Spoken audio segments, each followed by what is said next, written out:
Hello बच्चों, चलिए प्रश्न को देखते हैं। प्रश्न है, आकृति में छायांकित डिजाइन का क्षेत्रफल ज्ञात कीजिए जो 8 सेंटीमीटर त्रिज्याओं वाले दो वृत्तों के चतुर्थांशों के बीच उभयनिष्ठ है। प्रश्न को हल करने से पहले जो इसकी मुख्य अवधारणा है उस पर विचार करेंगे।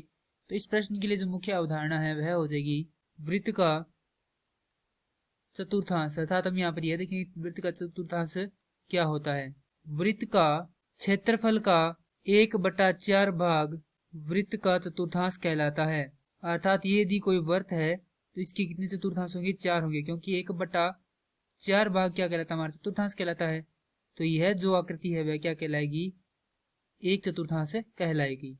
अब चलिए प्रश्न को हल करते हैं। दिया गया है कि हमें यहाँ पर एक आकृति दी गई जिसमें क्या बन रहा है? एक वर्ग बन रहा है और बीच में क्या बन रहा है? इस प्रकार से एक डिजाइन बन रहा है। तो यहाँ पर हम देखें तो इस आकृति में कुछ इस प्रकार से, पहली आकृति इस प्रकार से और दूसरी आकृति इस प्रकार से है। इन्हें जोड़कर यह आकृति बनाई गई है। तो यह कुछ आकृति इस प्रकार से बन जाएगी। हमें क्या करना है? हम इस भाग का क्षेत्रफल निकालना है। तो यहाँ पर क्या करेंगे? हम जो पहला चतुर्थांश है और दूसरा चतुर्थांश है उसका क्षेत्रफल निकाल लेंगे। उसके बाद जो पूरे वर्ग है उसका क्षेत्रफल उसमें से घटा देंगे। तो सबसे पहले लिखेंगे वर्ग की भुजा। तो वर्ग की भुजा यहाँ पर कितनी? 8 सेंटीमीटर है, 8। अब यहाँ पर लिखेंगे चतुर्थांश की त्रिज्या। तो चतुर्थांश है उसकी त्रिज्या हो जाएगी 8 सेंटीमीटर, क्योंकि यहाँ से देखें तो यह क्या है? उसकी एक त्रिज्या है और यह भी त्रिज्या है। तो दोनों ही क्या है? इसकी त्रिज्या दोनों क्या है? 8 सेंटीमीटर की है। तो यहाँ पर इसकी त्रिज्या हो जाएगी 8 सेंटीमीटर। अब पहले क्या करेंगे? हम चतुर्थांशों का क्षेत्रफल निकालेंगे। तो यहाँ पर लिखेंगे चतुर्थांशों का क्षेत्रफल।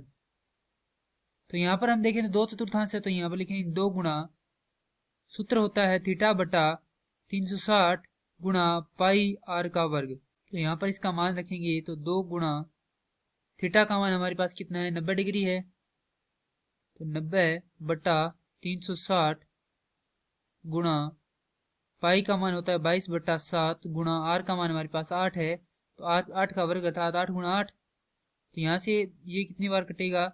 4 बार। 2 से 4 को काटेंगे 2 बार और 2 से 22 को काटेंगे तो 11 बार। तो हमारे पास आ जाएगा 11/7 गुणा 8 गुणा 8। हल करेंगे तो प्राप्त होगा 704/7 सेंटीमीटर स्क्वायर या सेंटीमीटर वर्ग।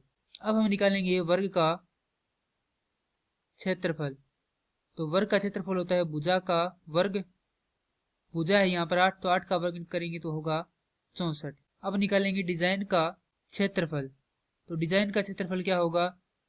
चतुर्थांशों का क्षेत्र घटाव वर्ग का क्षेत्रफल। तो यहाँ पर लिखेंगे चतुर्थांशों का क्षेत्रफल है 704/7 घटाव वर्ग का क्षेत्रफल है 64।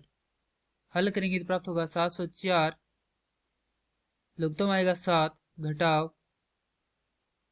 448। आगे हल करेंगे तो प्राप्त होगा 56/7 सेंटीमीटर वर्ग। और यही क्या है? इस प्रश्न का उत्तर है। मैं आशा करता हूं कि यह प्रश्न आपको समझ में आया होगा। धन्यवाद।